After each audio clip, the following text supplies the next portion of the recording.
Welcome to the Doo-Doo Divas Smells Like Money podcast.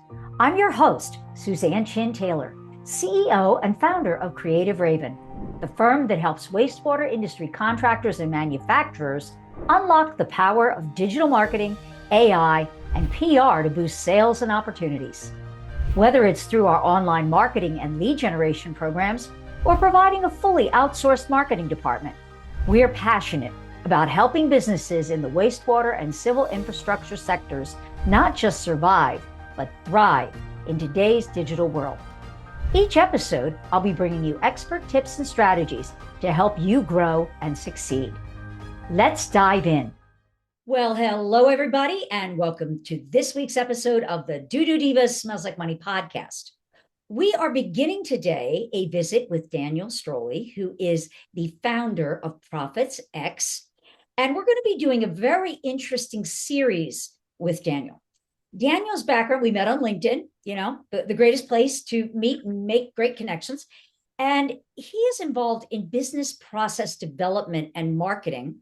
And he works with service contractors, not so much in the wastewater industry like I do, but the principles are basically the same. And as we got to talking, we realized there were so many things that he does and things that he has to share in wisdom about things that he's learned about service-based businesses that really can apply to any type of service-based business. So this is why I wanted to bring him onto the show to share his wisdom. So we're going to be doing a two-part series. And our first one is going to be talking about building trust that converts and why leading with price is the wrong battlefield to choose, and all the little nuances in that. And so with that, welcome to the show, Daniel. Susan, I have to say it's an absolute pleasure to be here. I know that you are in the wastewater management, but I do believe, like you mentioned, the principles are things that people need to know in every industry. A lot of times marketing is done somewhat similar, but the goal is how you can find out how to be unique. So I'm excited to be here, and I'm excited to see how we execute on this podcast. Yeah, well, it's really interesting because one of the things that we talked about in our conversation offline before you came onto the show was that service businesses don't have to always be, we call it racing to the bottom by selling on price. And they need to be doing things or approaching their business and start becoming the obvious choice. And they're probably sitting, anybody who's listening probably go, well, yeah, that sounds easy, but how do I do it? And something that you said to me that stuck with me that I want you to expand upon now is that people don't need to justify the price to themselves when they already feel like they can trust you, and how that looks in the real world. And it really starts with when you're getting a price objection. This is something that you observe. When you're getting a price objection, it isn't always the price. It may be if someone is really strapped for cash, but in most instances, it's a trust objection. That's correct. And so how have you been advising some of your clients in how they get past that trust objection? What are some of those things that you really need to be thinking about to position themselves to get over that hurdle?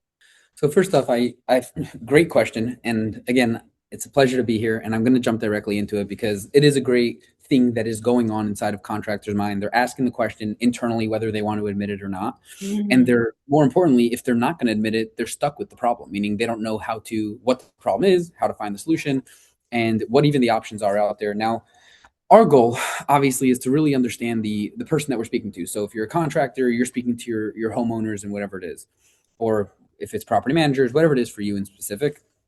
And a lot of times people do think that price is the decision maker. I had a meeting this morning. They were very hell-bent on the fact that we need to be the cheapest option. If the competition says this number, we'll do it for less. And if the competition says this number, we'll do it for this. And mind you, this is a company that's been in business for 10 to 12 years, running on the philosophy of let's be the cheapest option or let's keep going down. And I'm very glad to say I mentioned something that I believe was somewhat euphoric or a little bit of an epiphany, where the CEO looked at me and he said, I never thought of it that way. And the entire room just was very quiet. Every single department just was like their jaws dropped, and not because of anything other than a little bit of clarity. There's a saying that says a moment's insight saves you a lifetime of experience. Yes. One of the insights that I've learned is that when people are constantly looking at the cheapest option, and again, contractors will say, hey, like they're going to someone else that's going to do it for cheaper, whatever it is. I looked at the CEO and I told him very simply, if you're going to be consistently price dropping, you are in one of two races. Race number one is a race on who could be the cheapest option. And that is a one directional race, and you're going straight down. And that is a race that you do not want to win. Mm-hmm. You can only go down to zero. You can't go cheaper than zero. So effectively, you can pay the client to say, hey, you know what? I'll fix your roof for you. Like, I'm willing to do that for you because you're such a good Samaritan in the community. But it doesn't go any, like, great. If you're doing charity work, change the name to the company, be a non-for-profit, you got this. But if you're in business to make money, then I would suggest for the additional race that you could be running, which is how can I increase my price, and how can I, more importantly, raise the value? Like you mentioned, price is only an objection when there's no trust. And I would even go a step further. We're saying price is an objection when there's no true value. When someone says, hey, it's too much, or I got to think about it, they're really saying is, I don't trust you. I don't really see what I'm getting here. Like if a person goes into a shop and they're like, okay, how much is it? Okay, great. I'll think about it. I'll get back to you. It's like, maybe they didn't understand what it is that you're offering to them. What makes you unique? What makes you different? Right. Because you said something, there's a big difference. And so when how a contractor has to shift the way that they present it to the client of when they try to explain the price versus leading with positioning their value to the customer. And, 100%. and the danger, you know, when you were saying about that race to the bottom, that there is that danger of taking busy work instead of profitable work. And it's then not the danger, it's the cycle that they go down. You get stuck in that cycle. Right. And it's absolutely, and sometimes it can be really, really hard because maybe you're worried about, oh God, if I don't get a job right now, I'm not going to be able to make payroll. Well, how can I say no to money? Yeah. Sometimes you need to walk away from the wrong jobs because 100%. You know, you could brag. I had a contract that is like, oh yeah, this person gets all excited and they says, oh wow, we got this $10,000 contract today. But then they look, oh yeah, but it took me $15,000 to execute it. Well, guess what? You're going to start digging into your operating capital, and pretty soon you're going to be upside down. And people that are watching this, I know that a lot of them will resonate with it and say, that's me. They may not want to say it out loud. Nobody wants to say that like, out loud, Daniel. No, that's an option. I didn't know people were paying attention to that. But yes, you should be paying attention to your cash. You should be paying attention to when a project comes in, how much did it cost you to get the project? How much did it cost you to fulfill the project? When you know your numbers, you can then determine, okay, what is my capacity? What do I need to charge to be able to be in the game of actually making money? Because that's the game that we're playing. And then from there, how can I actually find a way to increase my price? The easiest way to market, which is why, and I'm going to piggyback off what you mentioned, so many people default to being the cheapest price. When I walk into any company, it's usually one of my first questions when we talk about advertising. I'll say, okay, what's your offer? And they'll be like, oh, we'll do it for 10% off. We'll do 20% less. I'm like, that is the default way of thinking. And I'm saying this, you may take offense and you may hate me for saying it, but my goal is to make your company more effective, whether you like me or work with me or not. And I don't care if you do. I want to make you more money. Taking 10, 20% off, anyone can do that. What could you do that no one else is willing to do or could do? And let's lead with the value. Let's talk about that. What is it that you can say, hey, instead of 10% off, we'll do more, we'll cure more, we'll give more? What is going to be the reason? What's the main reason? This is why we like each other so much, Daniel, because I tell people that are looking to hire us, if you want someone to pat you on the head and tell you you're doing everything right, don't hire me. Because I'm going to tell you what you need to. I'm here. If I'm not doing you a good service, if I don't tell you what you need to hear, I want to hear what your goals are. And then we're going to work together to figure out how we get there. And if it means that I have to point out some painful, I guess, error thinking, and we need to do a shift in that thinking, then I have to do that. And I think that's one of the hardest things about marketing is that you get comfortable in a certain thing. And sometimes, you know, you've always done, especially as a service provider, you've always done things a certain way. Okay. And it's really hard to get out of that comfort zone, or you've been referred. Let's say you have this long-term client. Let's say you're a plumber and you have this long-term client. She always comes to you for any of her problems. And then she refers you to her good friend. And she tells her good friend, oh yeah, he always does me a solid, you know, with all these. And then you get into that trap. And so that kind of leads me, this is a perfect segue into, we talk about the apples to apples, is that when someone is shopping purely on price, they're not really looking at apples to apples. And so you told me that you had a story that I'd like you to reframe, to walk us through it, because I thought it was great. And it was about eliminating the apples to apples comparison and how a service provider can reframe that conversation with that prospect so they're no longer being compared by price alone. And that is the secret sauce, is that you want to get that prospect to stop seeing you only based on price. Suzan, there's a reason why people listen to you. It's because you give them the real raw truth, whether they want to hear it or not. And the truth is, most people want to hear it. And I'm going to add to what you mentioned, which is the contracting realm. Let's be real, unless you're doing really high-end projects like some of your clients that are in more of the municipal space, it's a lesser barrier to entry. Again, municipal projects, there's a longer sales cycle. Yeah, again, it is. Yeah. That's what it comes down to. And contractors that are joining for the first time, usually, like I had a call today, he told me, hey, I'm in business for 3 to 4 years, which to me, based off the small conversation that we had together, I could tell that it was the same year repeated 3 or 4 times, which doesn't give you 3 to 4 years of experience. That being said, he did work with a really high-end commercial contracting business, and he understood their best practices. And then he went into residential and obviously didn't get the same results. But the thing that I'm trying to point out here is that the barrier to entry to construction is relatively low. You have a hammer, you have a truck, you're in. You have, if you're doing plumbing, you're doing roofing, there is less barrier to entry. Yes, you need insurance. Yes, you need those things to operate 100%. But a lot of times you can just get started.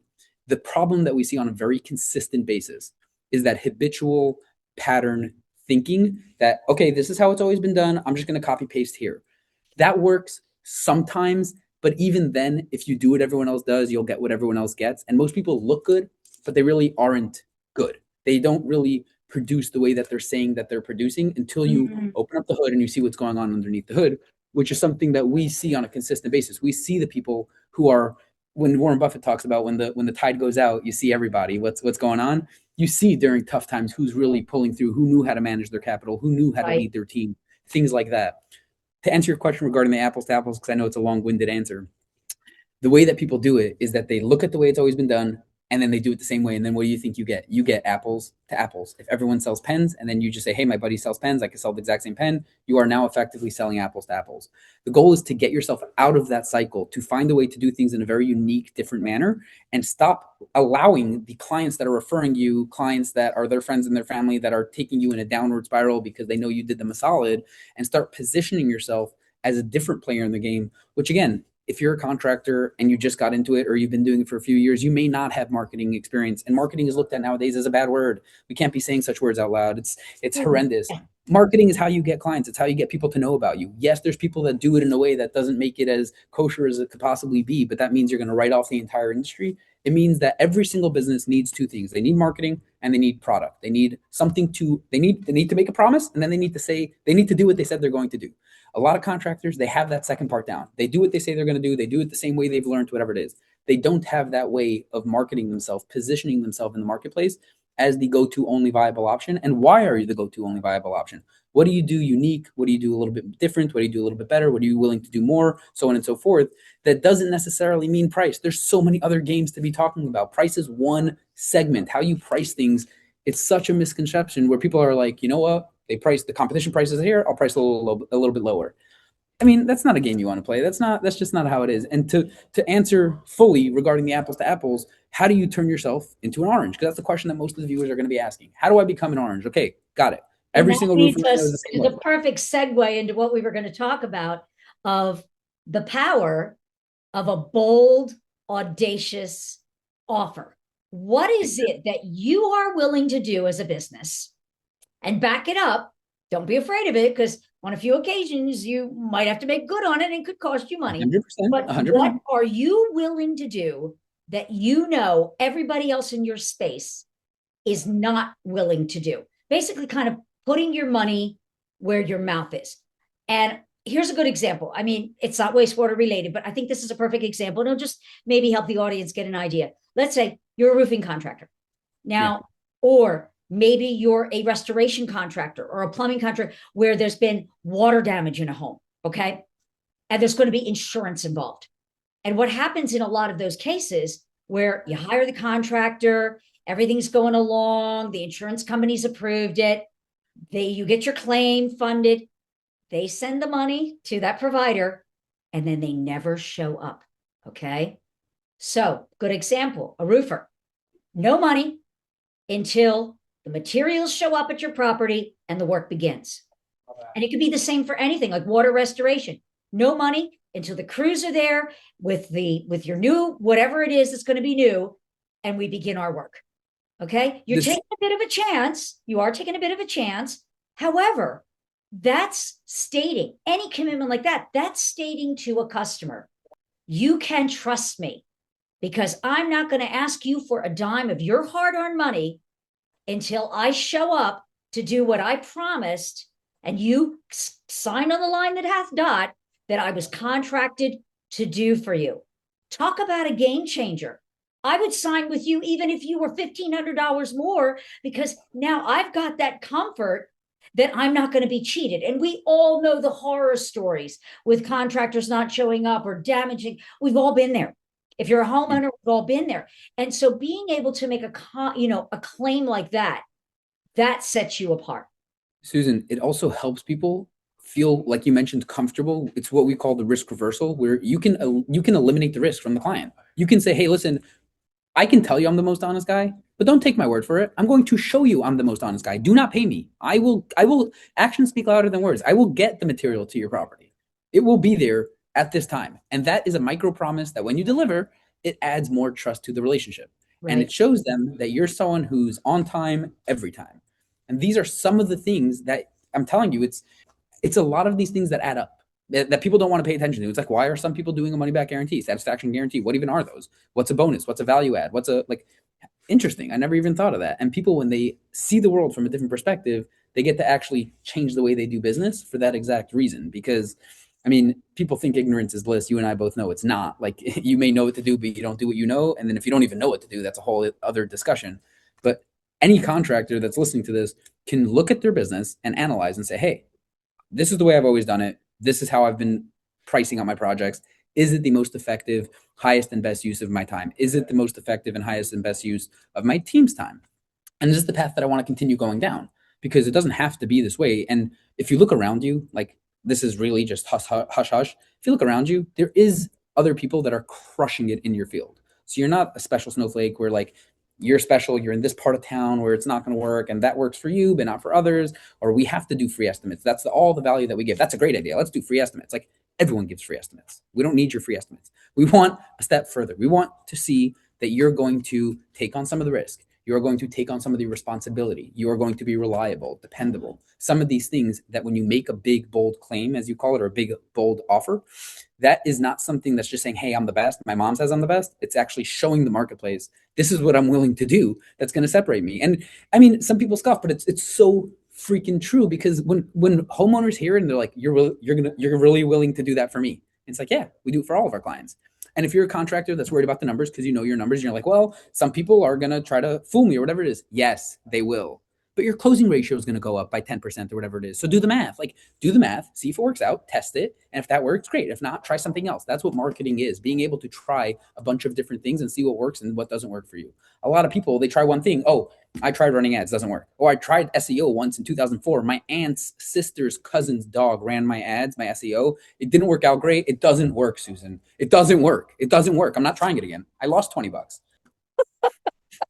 Whatever the number is, you know what I'm talking about this in our next episode, because I think we've talked about, nowadays, it takes more than just having a functioning, nice website. There's a lot more going on to it now. And we're going to, do a deep dive in that in our next episode. And that these are things that are happening that are, if you're not paying attention, it's creating credibility gaps. And these are the invisible mistakes that are costing service businesses jobs before the phone ever rings. And one of the things that we're going to touch on, and we've heard this term, speed to lead, because you can do all these things, make that claim, but then, okay, someone finds you on the web and says, Oh, I like that. Let me call them. Well, if you don't go back to them in 48, if you wait 2 days to get back to them, let me tell you something. They've already moved on to the next guy on the list. They may have 100%. liked You're your right offer, there. but they're gone. They're gone because we're an instant gratification society. It's just the way it is with our smartphones. It's like, okay, they weren't available. Next, they weren't The available. game is changing so fast. Also, the people that you're serving, the homeowners now. I mean, I know the younger people with the homes and whatever it is, but they're still adapting. The world is picking up Yes. with the AIs. They're picking up. First off, mobile. If you look at traffic, mobile devices are taking, I believe, 61 to 64% of the traffic. Yet most people have used the example of a website from 20 years ago that they built once, a blog. I had a meeting with a guy today that was literally that. His website was a blog with no posts on it, but it just said like the company name, the blog, and that was it. Like that was the entire thing to it. Well, Some that was people they probably a just cousin. That was probably a cousin Ernie site. We laugh about that. That oh, like oh my cousin Ernie just took a class at the local community college in WordPress, and I think I'm going to let him build the site.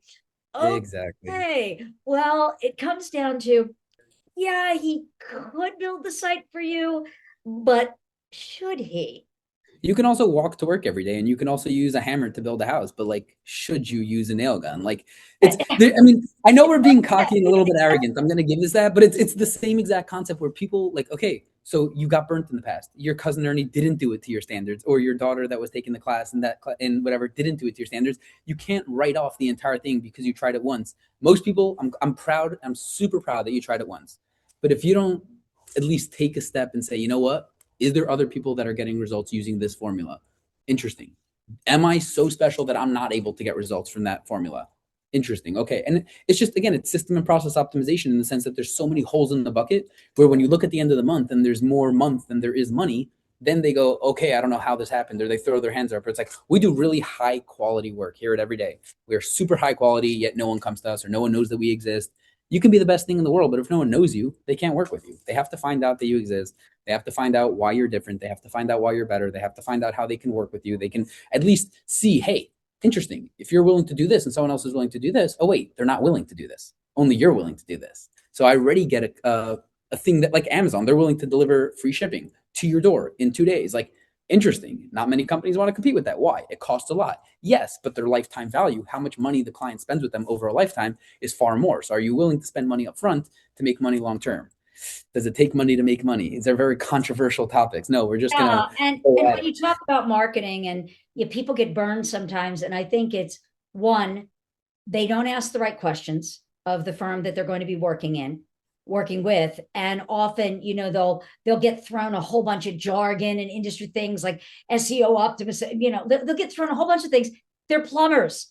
They don't do pixels. They don't do these things. They're not coders, and the vendor, they get talked over their head, but because they are afraid of being seen as maybe not savvy, they are Mm, afraid to ask the questions and ask for clarification to know exactly what they're getting into and what are you going to deliver.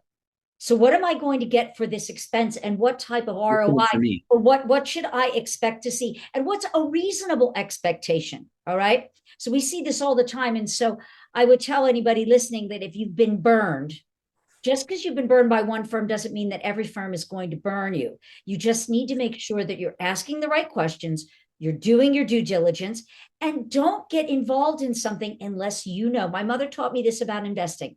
She said, never invest in anything where you don't fully understand what it is you're investing in.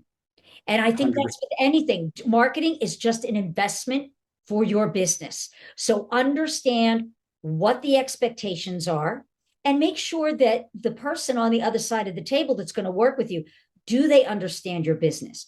Do they understand your market? Have they asked you, who is your ideal client? Where are you getting, there's certain questions they should be asking you so that they understand who you are and what your goals are, because it shouldn't be a cookie cutter type of thing. It should be a program that is tailored to your needs and your goals. And also, what we were saying is that if you're going to make a big, audacious claim, are you equipped foundationally, your infrastructure, to back Mm. up that claim? And so these are all things that come into play. So, Daniel, I mean, you and I could probably talk for hours on this subject. And so we've got to wrap this episode up. But so I just want to tease out, please stay tuned and tune into the next episode because, like I said, we're going to be talking about credibility.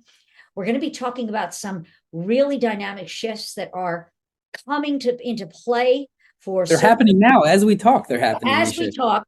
Every service business that is, it's exciting, but it's scary at the same time. And you made mention that how are people going to hire you if they don't know you exist? And we're going to be talking about that, how to make sure that the world knows that you exist and what you have to offer in our next episode. So, Daniel, thank you so much. This has been such a fun conversation. So if anybody is interested in learning more about what you do, especially in the, business process development side of the business, and, as a marketing strategist, you challenge people to look at what they're doing and see things from a different perspective. You're able to offer a lot of, I would guess, that light bulb that goes on over the head, like, oh, wow, I never thought about it that way.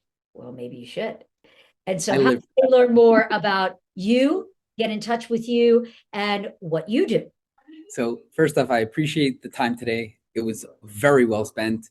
And I do want to say that, first off, one of the best episodes I think we've done in a while on our side, for sure. And I'm excited to be able to lead by example, specifically from this episode.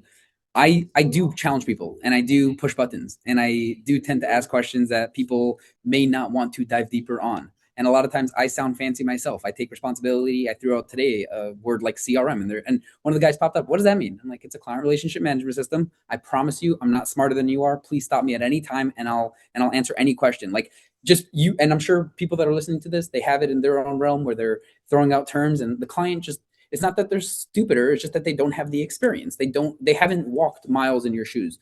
And I want to also point out that I say these things and I do these things because I care. I want to make sure that people understand. I want to make sure that they know what their business is all about. Just because you had a high school girlfriend doesn't mean, and it didn't work out, doesn't mean you don't date anyone again for the rest of your life.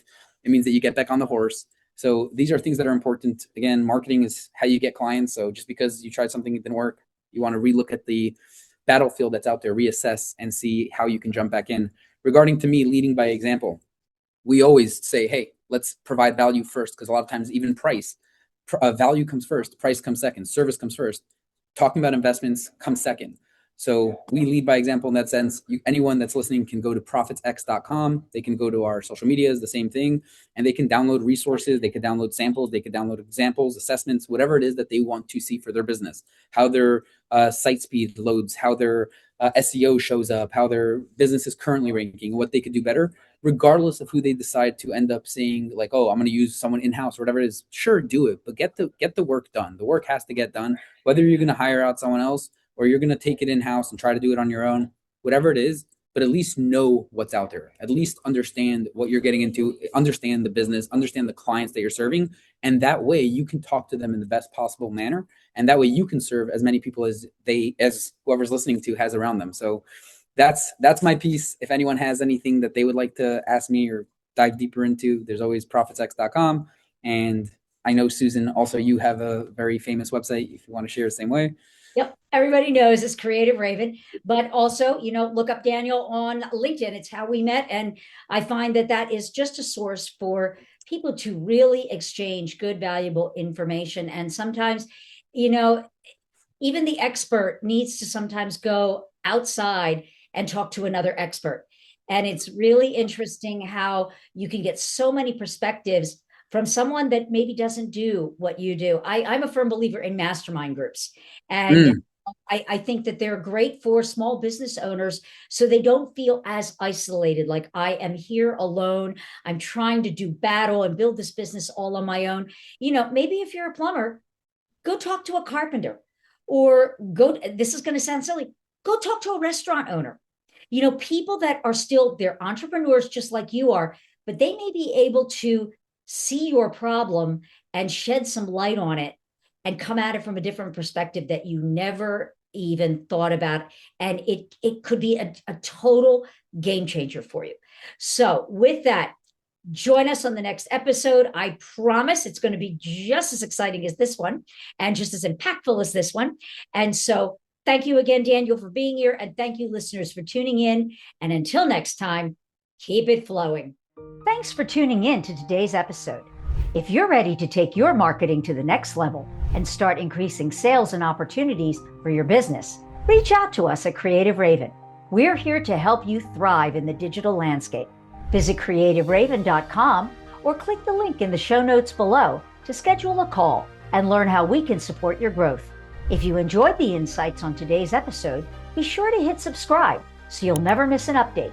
Until next time, keep growing and keep it flowing.